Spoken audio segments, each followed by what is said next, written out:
What to do, what to do. You need to calculate this type of stuff. Is there any sort of tactic anywhere? That's super cool. We could just capture and play something like c5 and just say, hey, what you're gonna do. That looks a little bit boring. I don't like that. Yeah, we can do this in-between move. We can capture here first and see what he does.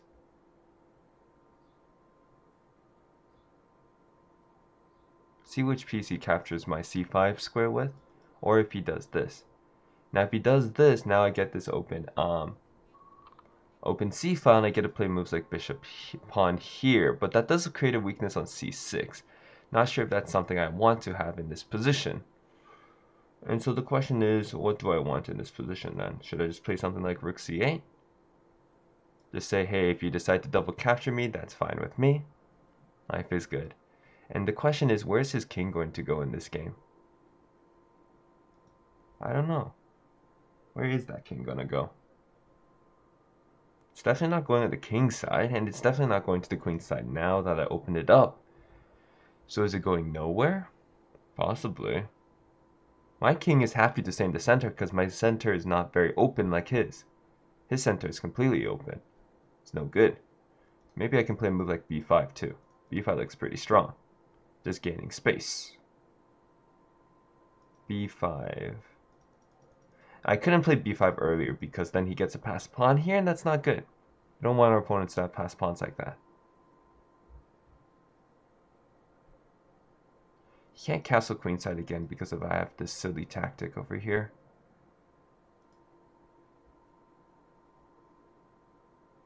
Alright, let's see what our opponent does.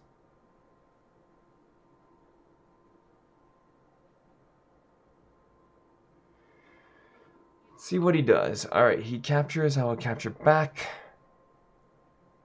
If he captures again, he's in pretty big trouble. He doesn't want to do that. He might get a check on me, which is true, he will get a check.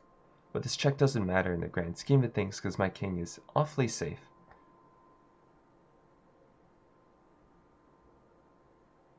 So there's no need to worry about that. Now the question is, if he checks me, where do I want to move my king? If I play here, he might have some knight ideas. I don't know. Let's do some. Actually, if he checks me, I get b5 actually. So there's nothing to worry about there. So yeah, we get b5. Just say no to the opponent's bishop. Tell it to go away. And now we also get to threaten to take this knight over here. Getting rid of our bad bishop. Alright, so let's take here.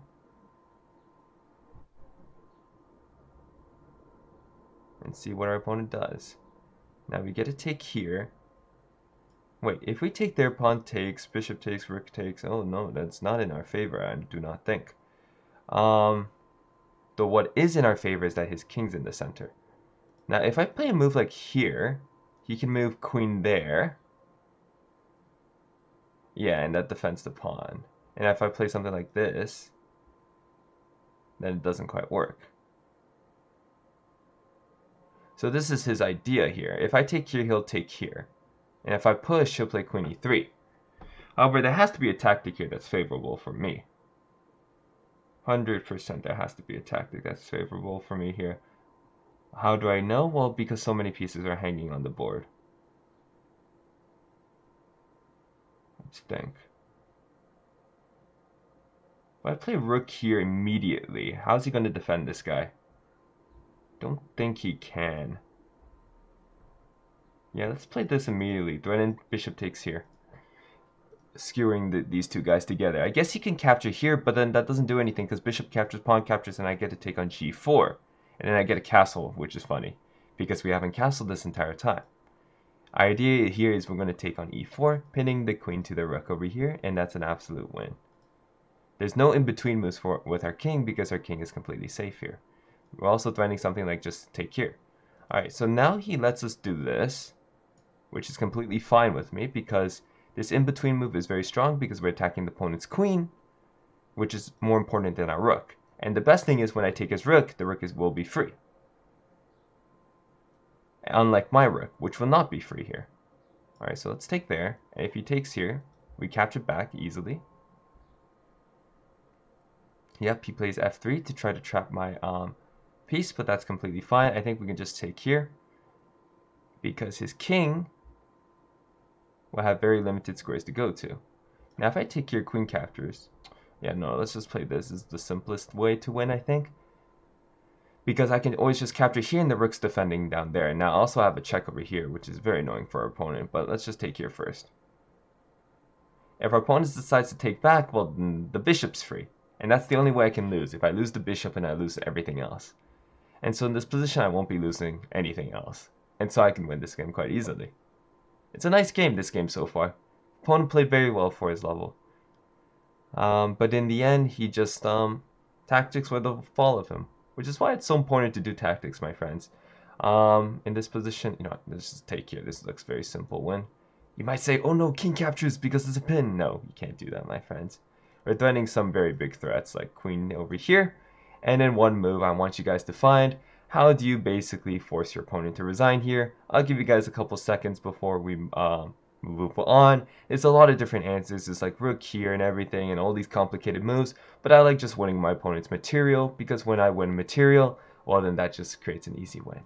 Alright guys, so it says over here we had 0 blunders, 0 missed wins, but it actually said we had 2 mistakes.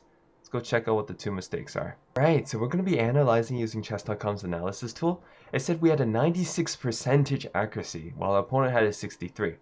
Alright, so let's see what happened. Let's see where our mistakes were, because that's how we learn from our games.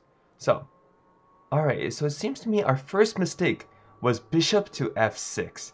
And instead, it wanted me to play a4 instead, which I didn't mention, I believe, in this video. Basically, locking down our opponent's pieces on the queen side and maybe trying something like queen b6, queen over here. And it's hard to stop both this c4 pawn and this b2 pawn from hanging. And this position already gives black a pretty big advantage. Something else I didn't know throughout this game is not to capture this pawn on g4. Capturing this pawn on g4 is completely deadly for us. Why? Because, well, our opponent just has the opportunity to push this pawn whenever they want. And we don't want that to happen to us. And so it says bishop f6 was the first mistake. It wanted me to play a4 instead. The next thing that it said was a mistake to take on d5. It wanted me to take on a4 first. Now that's interesting because I don't quite understand why that's the case. It said it's negative 1.48 if I decide to capture the knight. So let's say what the computer recommends. After this, the opponent's bishop will capture over here. And what does it recommend I play here now? It says knight to b6, which is definitely a move I did not consider because it looks so risky. Everything is hanging. Knight b6, and as it recommends our opponent play queen d1. Alright, interesting. Queen d1, rook c8, take on h4? No, it wants me to take on, it wants me to play c5, but that's not, rook c8, it wants them to play c5. Wow, this is very, very complicated over here. But it says it's negative 2.37 here, probably because there's so many pieces that are hanging for them. And this is kind of forced for our opponent. Alright, this is interesting. Now, it's something I need to consider in the future to figure out, and I need to figure out later on why this move is so strong so I can try it out in my future as well. Alright, bishop takes g5, this is a mistake, but it's not really a mistake. It's not a mistake I care about because this is still a negative 4 position, while the best move here is negative 6 instead. So not really too much of a difference because winning to me is winning. And again, a guaranteed win is much more important than a quicker win. Alright, and so that's all the mistakes I made. Now it says rook h1 is an inaccuracy as well, but as I said before, I care about simple wins. This is a simple win because it wins the opponent's queen. It said g6 was better because it forces a mate, but I don't care about that. The mate is just, oh, if I push here, then rook here, then I can play queen f2. Who cares? That just leads to complications. Complications will lead to mistakes on my part, so I won't fall for that.